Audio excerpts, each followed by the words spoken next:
Six String Samurai, a 1998 post-apocalyptic kung fu rock musical starring Hong Kong actor Jeff Falcon in the role of the titular Six String Samurai, Buddy. In the world of Six String Samurai, a 50s-inspired post-nuclear Nevada, the king of Las Vegas, Elvis, has just died, and that means that Las Vegas is holding auditions for the next rocker to take his place. Buddy is one of many hopeful rockers that upon hearing the news start making their way across the wastelands in the hope that they might just become the next king of New Vegas. The style, the aesthetic, the location and the villain and the factions of the film are very similar to the game Fallout New Vegas. And while the original Fallout released a year earlier than the film in 1997, the 2010 sequel does acknowledge its similarities and dedicates an achievement, the New Vegas Samurai, to the film. So is it possible in Fallout New Vegas to dress up as the Six String Samurai in a suit and a pair of glasses and beat this gunpoint game using only a sword and throwables? And can you even find those items in the game? And what about a child companion? Well, I guess there's only one way to find out. Welcome to Second Run, a series about replaying classic games with a twist and getting something new out of the experience. And the twist of today's episode, the Six String Samurai vs New Vegas. Can our titular katana man survive the plot of the game with just that, a katana and the suit he's wearing, and his glasses and throwables like grenades and spears? Well, let's find out.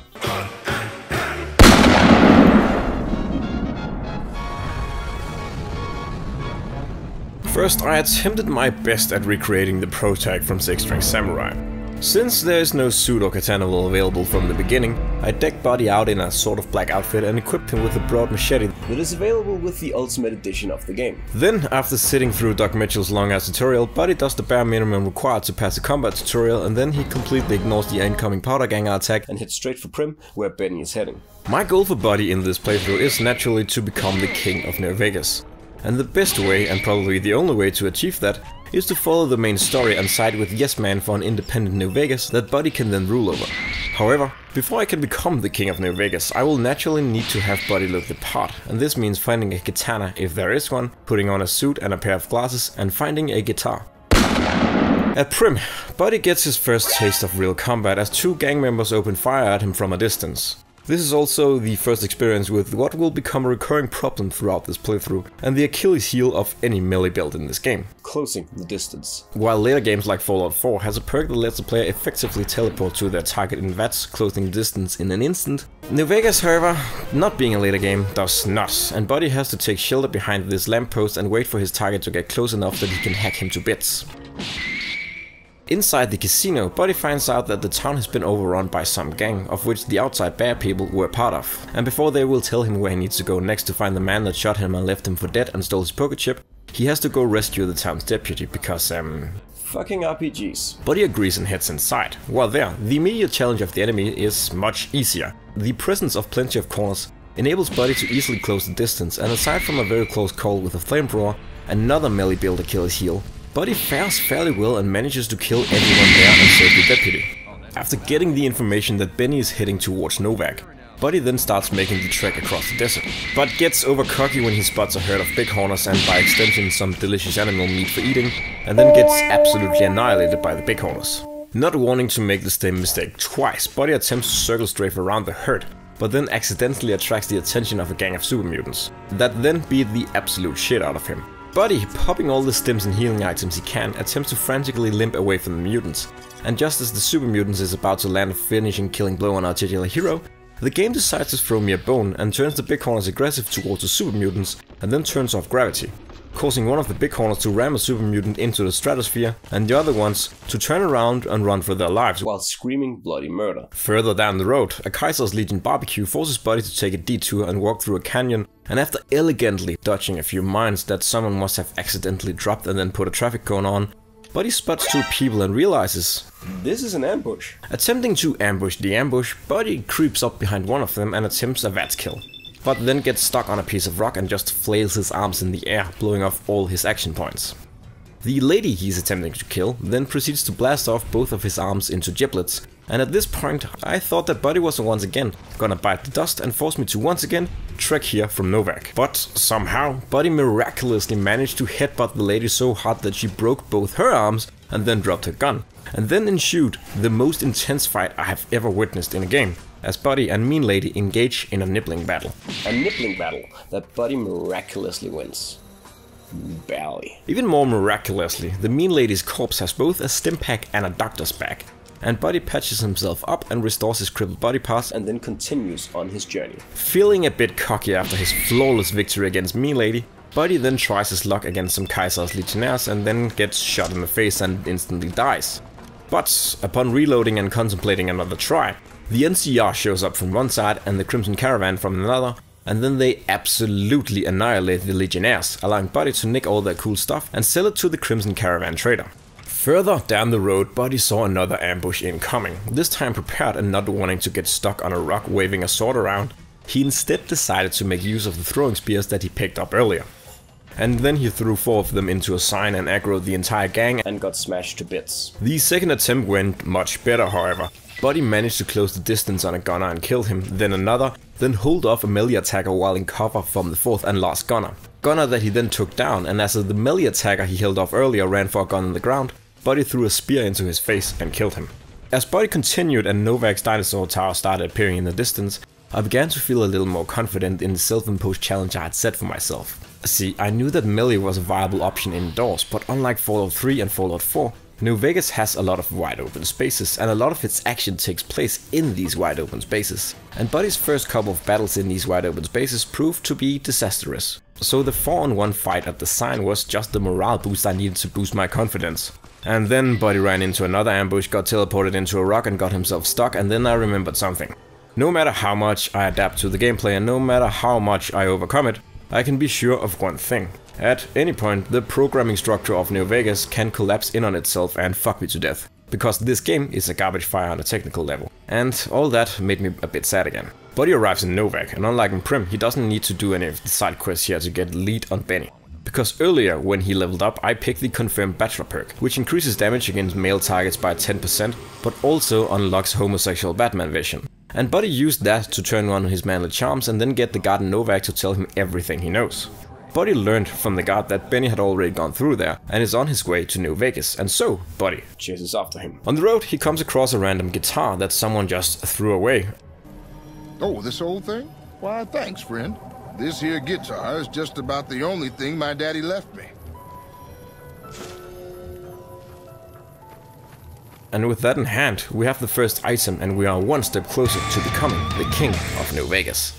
The rest of the trek to New Vegas was uneventful, and actually getting into the city wasn't a big problem either. Since Buddy only uses a machete, he has a lot of free inventory space that can be used to pick up basically every gun he comes across for future bartering. And the ammo for these guns essentially becomes currency. So even though he hasn't done any quests up until this point, he can easily scrounge up the 2000 caps for the credit check to get into New Vegas. And even if he couldn't, he could just go over to all the shops in Freeside, offer to do jobs for them and demand money up front to do so, and then just not do them. At the Tops Casino, Buddy confronts his would-be assassin Benny.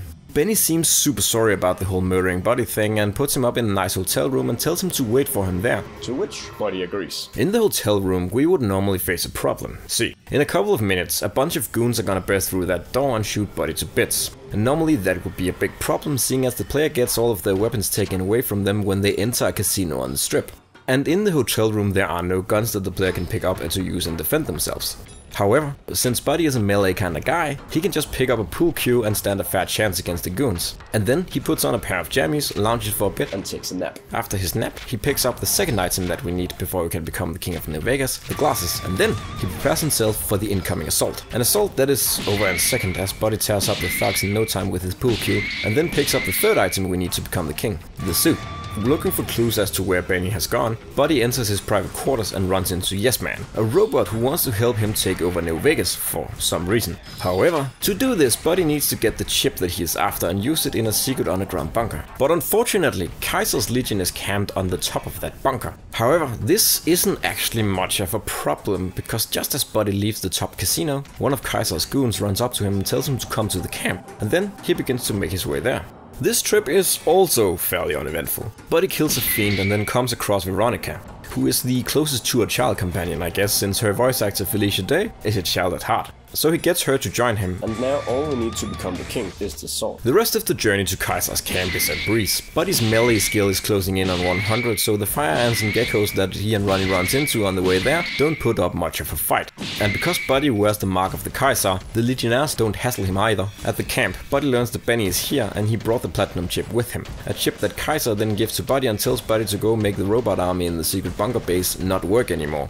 Buddy pinky swears that he will do this, but then he attempts to escape and dies because the gate to the camp Won't open. with no option for escape. Buddy reluctantly trucks down to the secret bunker to do Kaiser's bidding, but finds out at the bunker that he can do whatever the fuck he wants, and Kaiser won't know. And so he goes to activate the robot army and super secretly set it to standby mode. However, there's a problem. There are Securitrons in the way and turrets. And some of these turrets are placed at the end of long open hallways and Buddy Is a melee attacker. However, with a few tries and a little help from Veronica and a few grenades, Buddy manages to cross the first and worst hallway and destroy the turret. And then Veronica goes absolute apeshit and destroys all the other robots in like 30 seconds.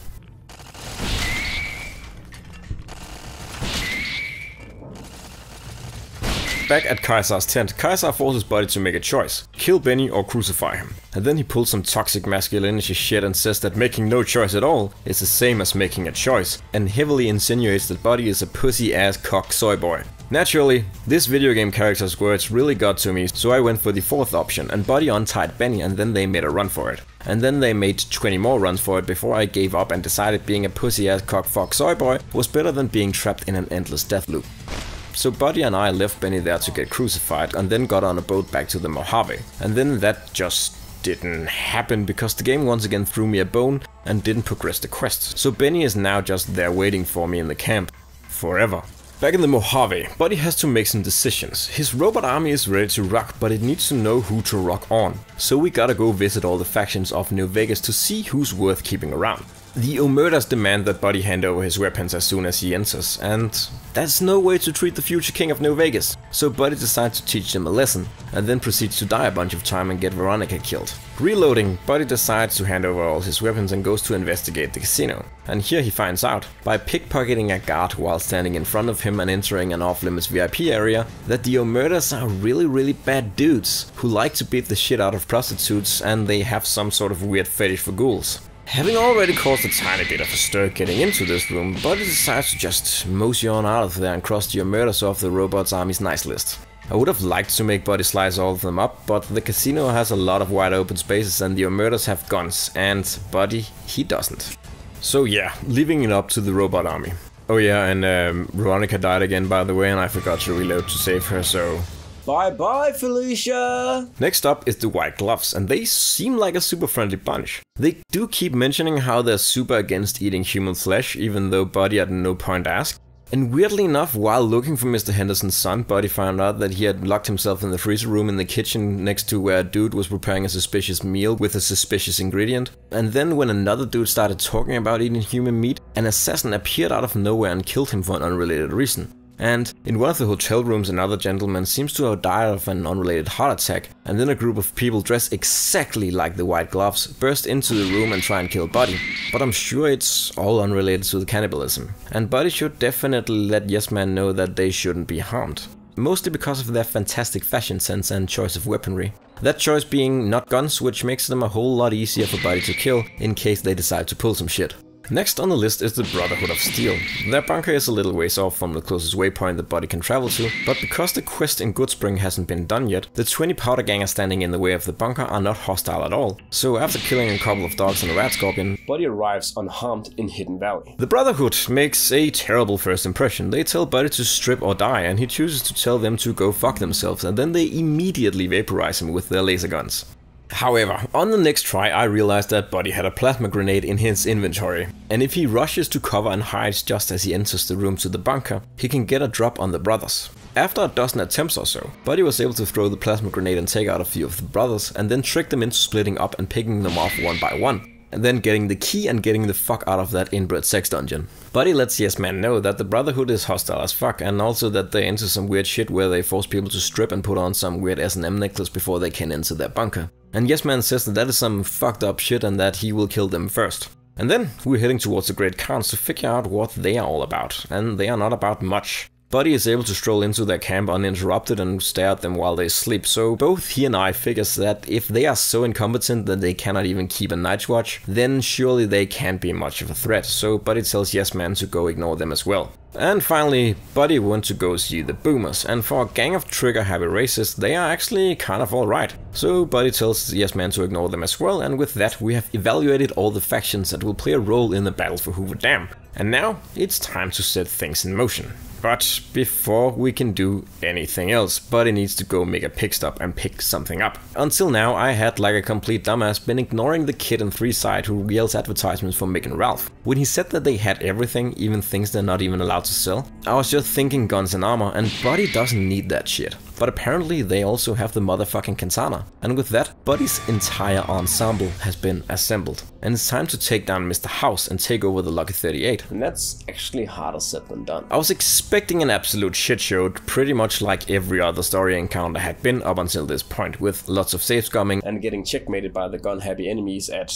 every corner. But by the time that Mr. House had figured out that Buddy was betraying him and had activated his Securitrons, Buddy had already taken down the first one and made it to the door to House's private chambers. And inside, Mr. House doesn't have any guards, so Buddy just strolled up to him, pressed the button and hacked his leathery ass to death. After that, Buddy loaded up Yes Man into Mr. House's computer system, and with that, Buddy had officially become the king of New Vegas. There was just one thing left to do, to take Hoover Dam and divert his power to New Vegas, ensuring Buddy's rule. And so we went to do that. Almost. See, the Battle of Hoover Dam itself was fairly easy. During the initial assault, Buddy could mostly just hang back and let the Securitrons do the work, and once inside, nothing was much of a challenge for him as there were plenty of corners and no huge distances to close. However, the Legate's camp was another deal entirely. Here, the Securitrons don't follow Buddy in, and just taking down the guards drained Buddy of half his healing items and all his doctor's bags. See, half of Kaiser's elites use these annoying gloves, and since Buddy only wears a suave suit and no armor, he has no defense rating, so a single hit from one of the gloves cripples his head. And inside the Legate's camp there are a lot of these fuckers with gloves. And on top of that there are other enemies stationed at watchtowers that Buddy can't get to with the best assault rifles in the game, mind you, that also cripple whatever limb they hit. However, after many tries, Buddy made his way to the Legate and confronted him. And then the Legate absolutely wiped the floor with him, because his weapon is even worse than the stun gloves, and he can run 4 times the speed of a normal enemy, and he can leap. And he is also accompanied by goons that also have those annoying head-crippling gloves. Buddy tried and he tried and he tried, but no matter how many times Buddy tried, he just couldn't beat him. The problem was that it would take Buddy at least 30 hits to kill him, and just him. And it took the Legate 2 hits to kill Buddy, and each hit would stun Buddy. And then one of the goons would finish him off with a stun glove. So, after 50 attempts, I quit. And then I reloaded an earlier save, because fuck this. I would beat this game as a 6-string samurai, and I had a plan. And that plan was to do all the quests that I had been ignoring up to now, which was basically all of them to get to my goal. And that goal was to get Buddy from level 11, which he was at this time, to level 20, and then try and fight the Legate again. So, I put on the 6-string samurai soundtrack, and then I got to work. First I resumed the debt collection quest that Buddy had taken advance payments on, but never completed. And we hacked our way through a Legion regiment and quickly found Lady Jane's caravan and got the cap from it. Then Buddy went to collect from some asshole on the strip and provoked him into attacking him so he could chop his head off. Which he did. Then, on the way to Camp McCarran to report on the Legion's atrocities, Buddy ran into the Legion again, and they proceeded to machine gun him to death several times, regardless of what fast travel point he used. In an attempt to get some backup, Buddy then traveled to Prim, and I was reminded of the sheriff quests, and so we did that. Or so we thought. We did find a new sheriff in the Powder Gang stronghold, but he needed a partner to become the sheriff again, and we needed that from Camp McCarran, the same fucking place that we can't get to. Well, I decided to say fuck it and give it one more try, and as Buddy was murdering some scorpions at a gas station nearby, they showed up again. However, unlike the previous dozen attempts, Buddy had some cover this time, which he didn't need, because he managed to hide behind a pile of tires, and even though he threw spears at the Legion and killed them one by one, they never charged his position or seemed to even realize that he was there. I thought that this was the original patrol that had given us so much trouble, but further down the road towards McCarran, we actually got attacked by that patrol, but luckily a wandering merchant with a 10mm pistol is Legion Kryptonite, and he gunned down one of them in a second, and then the other ones proceeded to run away like sissies. And then Buddy chased after them and murdered them because fuck the Legion. At the camp, Buddy was able to use his manly charms to convince the guy there to give him a pardon for the sheriff for 200 caps, and then he forgot about the other thing he was there to do, so we went back to Primm to talk to the new sheriff and then back to the camp to report on the atrocities. Then it was on to rescuing the Weathers family that we had come across when we first went to go visit Caesar. We tried a few different things, but we ended up getting stalemated and shot to death each time. But then after a lot of trial and error, Buddy found a cliff top that confused the hell out of the AI, and then he just sat there and picked off the Legion one by one with throwing spears, and then cleaned up the stragglers further into the camp with his katana and freed the Weathers family, who then almost immediately died because Buddy forgot all about the guard dogs, whose AI in this run actually hasn't worked so far. At Novak we ran into a man who told us to put on a beret and to go ask someone in town out on a date. The motel owner is kind of a bitch, which is exactly Buddy's type, so he asked her to go on a picnic with him and she agreed. But on the way there, the motel owner got her head blown off, and when Buddy went back into town to figure out what happened, the man who gave Buddy the beret asked for it back and then asked Buddy if he could go with him on his journey. To which Buddy agreed, because while Boone isn't a child companion, Buddy no longer has any companion, and beggars can't be choosers. We dressed Boone up in a nice suit so he and Buddy could be outfit bros, but when Buddy took Boone's beret he got really mad and demanded it back, which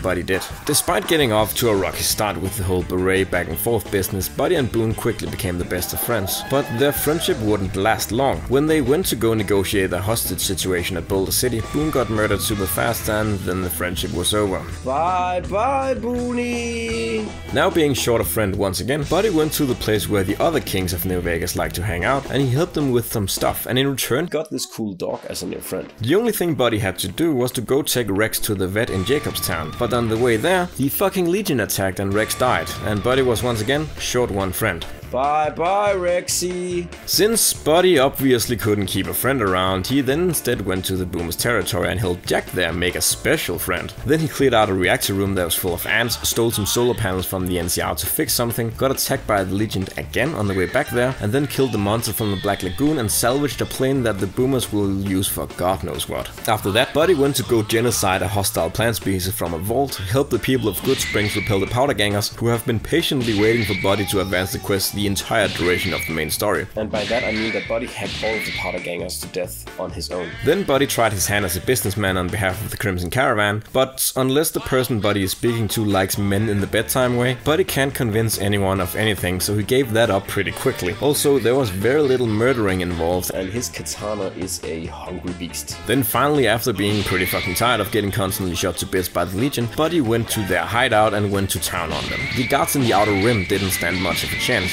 The inner guards put up a bit more of a fight, but after I figured out that leaving a zone resets the AI to non-hostile, Buddy took them down one by one. Inside Kaiser's tent, we found out that Benny was still alive despite Kaiser's threat much earlier, and then it became clear. Buddy, for no reason other than he should save Benny. Which was way easier said than done. While Buddy at this point was considerably higher level than at the Legate's camp, his head still got crippled by the stun gloves, and literally everyone in the tent had one. However, using the exiting strategy we learned earlier in conjunction with the stealth boy and the old slipping a live grenade into someone's pocket and watching them go boom technique, we were able to take out Caesar's Legion, including the big shit himself, one by one. And then I figured, now that Kaiser is dead, the Legate will have no reason to fight me, so despite not being level 20, I initiated the Hoover Dam battle again, and so we went to go fight him. Bend before the ways of heavy metal! And it turns out that the Legate doesn't really give a shit about Kaiser, so we still have to fight him, and so we did, and got smacked to death within a minute. But that minute was better than the previous second that Buddy was able to hold up against him earlier, so we tried a few times, and then a few more times, and then some more. And by some miracle, we were able to take down the Legate and all of his goons, and then we confronted General Oliver and hacked him to bits.